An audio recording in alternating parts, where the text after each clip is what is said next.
How about your background? Oh, my background. My background is I'm a mathematician in background. I studied astrophysics, which is maybe a bit esoteric for my job, but very suitable for today's situation. Well, yeah, to be a little bit absolutely. esoteric. You need to look beyond the stars here, absolutely. But that is, of course, very well fitted to the day's analytical way of looking at the investment markets. Yeah. So I've been around in the asset management business for around 30 years. Have you ever worked as an astrophysician or? No, as a teacher I did as a mathematics teacher very briefly. But the unfortunate thing was that back in the days, we had a surplus of mathematics teachers in Belgium, and it was pretty hard to find a job. And my wife is also a mathematics teacher. Which is crazy. Yeah, today we are short of them like big time. And then you jumped from the school? Yeah, so I went first a teacher, and then I became, let's say, an asset manager. I started directly in asset management because I wanted to give my family actually an income, because it was so hard for my wife and myself to find a job. Which year was that? 1995. In a good year, good years for the financial market. Absolutely, yeah. So the first 5 years were great. Then we had, of course, the crash of the dot-com bubble, which was the first experience with negative markets. Then 2002 came, 2008. So we had quite some experience in the different cycles. So we had a soft start, then but we learned fast. We learned fast, yes, absolutely. Let's paint a picture of the world as it is right now. Yeah. We have two wars, Ukraine, Middle East. You have an upcoming elections in the United States, very close competition there. Absolutely. How do you position your business within this picture? First of all, geopolitical tensions tend to have a short-term effect on stock market. So if you take a look, Ukrainian war was dramatic, but not because of the war, but because of the economical consequences on energy prices and inflation. That was particularly the thing that triggered the market. As such, if you take a look at the Israeli war now, it doesn't move the needle at all. On the contrary, the oil price is low. And so you would expect tension in the Middle East, that your oil price would go through the roof.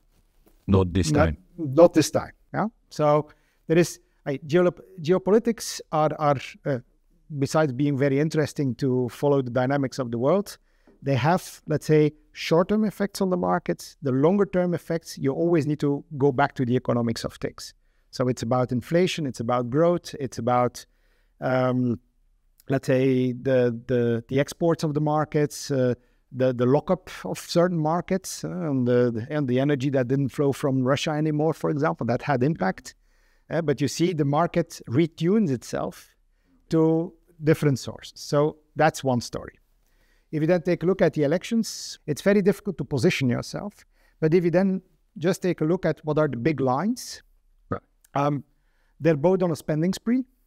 Yeah, there will not. You mean both Trump and Harris. So do not expect that they will turn the tap. So both are spenders. Let's say the situation where we were in, like the 1990s, the 2000s, that's gone. That in my opinion, that doesn't come back. And so that globalization is on a retreat and will probably stay on a retreat, whatever presidential candidate we get. How do you look as a business to alternative energy projects, solar, wind?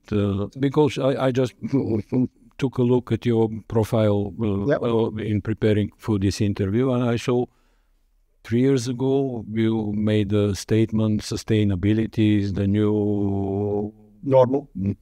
Okay. Yeah, absolutely. Still true? Still true. Still true, yeah. We are despite the disturbances around the Green Deal. Absolutely. Yeah. So if you take a look at let's say the evolution of definitely doing business in Europe, but also doing business in China, doing business in the States, there is a drive to do things optimally. We all have that. And the deflationary pressure that we got on alternative energy and let's say the solar panels are the best example. They declined in price 60%. That means that they are actually becoming a more and more valid and cheap alternative for energy.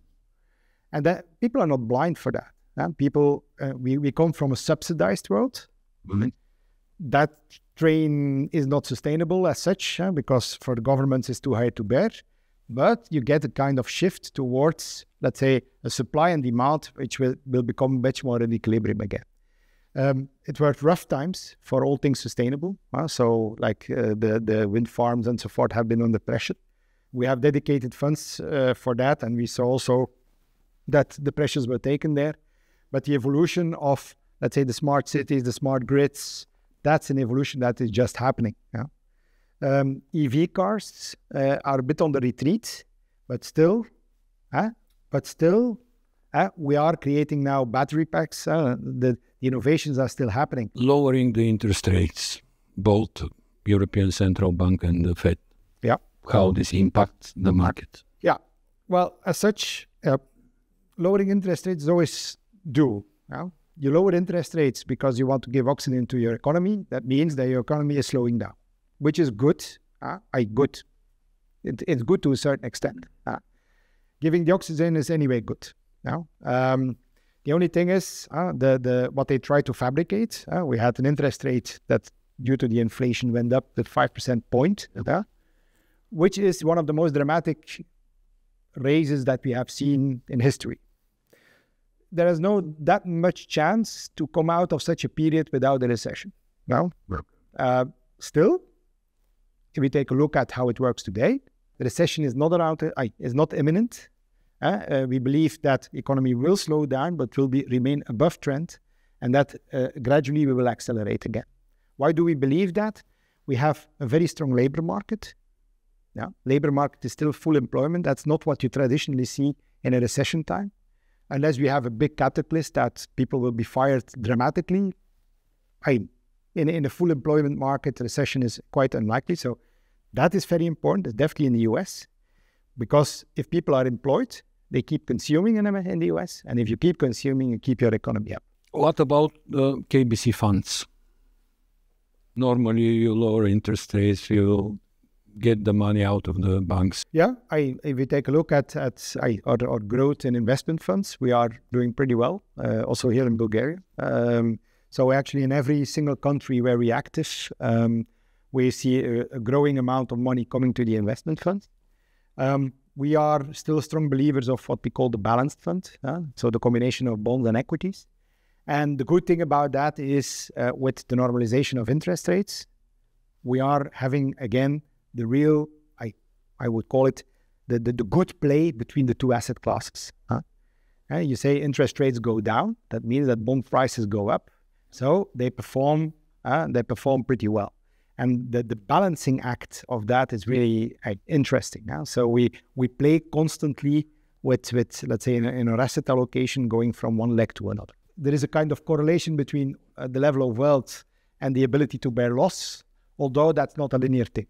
So you always have to ask the question to a customer like, are you more of the careful kind, or are you more risk-taking kind? I have that split, by the way, in my family. My wife is very defensive and I'm very dynamic. So we need to land somewhere, the compromise in the middle. Being here for a couple of years, I mean the KBC Asset Management, have you got a sense of the Bulgarian economy, Bulgarian investors? Yeah, we do. It's actually funny you ask, because we got a question this morning. I had a call with some people in the branch, and they asked also, can you describe the differences between Belgian clients and Bulgarian clients? Well, there are not that much difference. It's quite, that may sound surprising, because you can assume that the Belgian market is much more mature and these clients are more educated on financial matters. Well, think again. That's not the case. We don't have financial education in school. That means everybody has to figure it out on its own. Now, and what you see is that we were a country of savers. So we saved a lot of money on savings accounts, and we invested in a house. That was the kind of portfolio. This is the Bulgarian case. Exactly. So that's the reason why I'm saying it's not that different. Because no other investment alternatives, so if you buy a flat or a shop or something. It's anyway a good start, isn't it? But of course, I have a kind of saying, the savings account is where money goes to die. Because savings account is most of the time not compensating for inflation. An apartment can compensate for inflation if you're having a good apartment, new build, this kind of things, good location, it can compensate for inflation. So a first home is always a good thing to do. But next to that, people create certain room, definitely when they reach an age of, let's say, 35, 40 years, when the children are, people between 25 and 35, typically they invest in their home, they invest in a car, they invest in children, young children. So a lot of money needs to go there. So you can start investing, but then keep it very modest, with like a regular investment plan that you put as a part of your money aside, and you just build it very, very gradually. But what we see a typical trend is when people reach an age of 40, 45, once kids are beyond university, they go out of the place. There is room coming to the wealth, and that's the moment where we really need to make the reflection of investing. What we try to do with UBB is start as early as possible, even with very small things, and that we do in the Belgian market. We invest with our spare change, for example. So what it means is you pay with your card. On average, you pay you pay like 3.25 leva. That means we round up to 4, and the 0.75 we will invest in an investment plan with every payment that you make. But the funny thing is, what do you actually do? How many payments do people make on average in a month? You have any idea? No. Yeah, around 40 payments. So 40 payments on average. Yeah, small payments sometimes, or like a beer, or it's also a payment. So 40 payments, but every time you round. Whenever you round, it's like half a level on average. Sometimes it's a low amount or high amount, but or close to the zero or not close, but it's half a level. That means that you actually save, or like you invest 20 leva per month. You can say that's really peanuts. Oh, why do you care? But if you do that 12 months, 24 months, 36 months, it's really start to build up. And you invest it in this kind of balanced fund. And gradually people start to understand, like, okay, this little money that 10 years ago I had it in my pocket, so to speak. And I sometimes put it in the wash machine because I forget to empty my pockets. Now it's actually put at work for me with small amounts, but it adds up to the equation. And that's a kind of very small thing. Nobody is hurt or hampered by that. Nobody will have to eat less to do that kind of investment, but you learn how to invest. Your fellows here in Bulgaria says that your funds have been profiled by an artificial intelligence. Yeah, we have been working on that. So what we do, like what we did in 2018, is we have an investment process with all its sophistication. We broke it down into pieces. We said, like, okay, we need to do an asset allocation decision. We need to choose equities. We need to choose bonds. We need to choose sectors or countries within that portfolio. So that's a lot of choices that we make. Let's try now to build a computer model that does that for us. Suppose that we would not be there, or we put all our intelligence that we have been building up in this, let's say, traditional process, we try to put that in a machine. And the good thing is with, let's say, the technologies we have today, and definitely with the growth of artificial intelligence, but you can, there are components of artificial intelligence, but there are also traditional statistical techniques in there. And so it's an ensemble, what we call an ensemble of 180 models that we have on sub parts of the markets, and we bring it all together into one portfolio. Okay.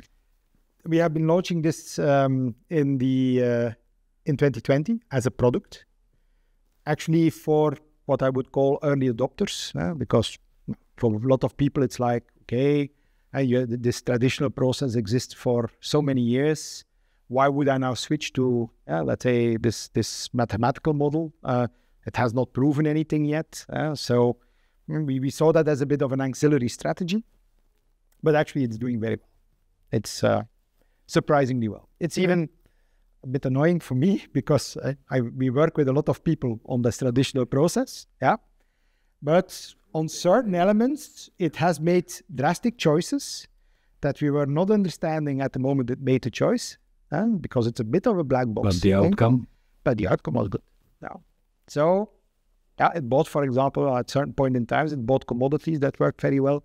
It went heavy in equities at the moment that markets were pretty depressed, we were not so bold to do that. But the model has the advantage of not having committees, it has risk management exactly the same as the traditional process.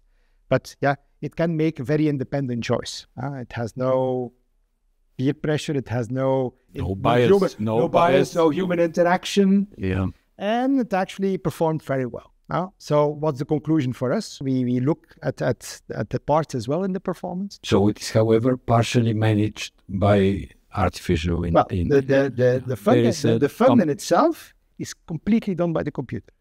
Completely. You only have a portfolio manager. The computer generates the orders, and that supervises. He's like the car manufacturer where you only have robots. No. And at the end, there is a quality control guy who has a look if everything is good. That's how we set it up as an intellectual experiment, but we actually made it work in practice. So we have an asset allocator in that way, we have a stock selector in that way, and we are now releasing, I think at the end of the year, we will have a bond selector. So for corporate bonds, European corporate bonds. So we're building bits and pieces of portfolio construction to take out these biases, like you rightly mentioned, and also out of efficiency. I'm 100% sure that the car manufacturer was very happy with the people who assembled the cars. But the robot can work in the dark. The robot doesn't ask race. That kind of thing also plays a role. And if the machine can do it as good, really, you need to be open for it. Mentally, you need to be open for it. Is the artificial intelligence the new hot place to invest in, actually, like it was biotechnologies some years ago? Well, it's for sure a very promising technology. It has already been promising 3 times. We need to be very careful. So we had already like dream number 1, dream number 2, dream number 3, they're all gone. And now it's dream number 4. But dream number 4, I always call it like there is a bit of a game changer. What are the game changers? Is the vast amount of computer power that we have. Like say the early experiments with artificial intelligence all got blocked on, let's say, the infrastructure. By the computing. Now we see that the infrastructure is actually available. And thanks to cloud computing, it is also made dimensionable in the sense like you can expand your capacities pretty easy. It's a licensing, it's a contract. In the past, you needed the machines for that. Now you don't need even to own the machines anymore. There is somebody else who makes the investments in the machines. So that's one big game changer. The second one is what I would call the large language models. Because in the past, computer technology was very numerical, was oriented towards data, numerical data. Now with large language models, we have for the first time something that can work with language, which opens a complete new set of possibilities. So like, for example, we have a contract with a vendor that uses large language models to analyze the reputation of a company. So it scrapes all the news about that company in all kinds of jurisdictions. So not only, like for a Belgian company, not only about the activity in Belgium, but also the activity in France, the activity in Africa. It looks at all these different things, and it makes a kind of reputational report out of that. So where it's performing well, where it's not performing well. This is information that we had by no means available in the past. We don't read the African newspapers. But that computer can read the African newspaper. That's the big difference. And that's also the reason why I strongly believe, and as KBC, we invest a lot of capital. Let's say our CapEx spending on all things artificial intelligence is big, as well for the client side, which landed then in the concept called Kate. But also in the, let's say, the internal factory side, we are looking at new data sets that were not available. We try to integrate that in that holistic model. And yeah, so far so good. I'm very optimistic about the technology. Going back to your question about investing, also things can get too expensive. Yeah, let's be honest. So I take the poster boy, NVIDIA. We took a bit of profit on NVIDIA. We already regretted that 3 times. Yeah. But now, yeah. But at a certain point in time, the great thing is that that company is really like stunning. Yeah, if you see what the profit margins are amazing, but the expectations are growing are growing even wilder than what they ever can produce. So they maybe can do 1 more or 2 more quarters that they can match or surpass that expectation. That's not what I believe. So reality will bite. We have price earning there of 40, 45. That's a lot. For a growth company, you can motivate that, but then growth really, really needs to be strong. So we are not negative on that stock. We believe that these will be money-spinning machines. They have a huge cash flow. The Microsofts, the Googles of this world, they all have huge cash flows. They are strong companies. They need to be in everybody's portfolio. But now to be super overweight in them today, I'm a bit more careful there.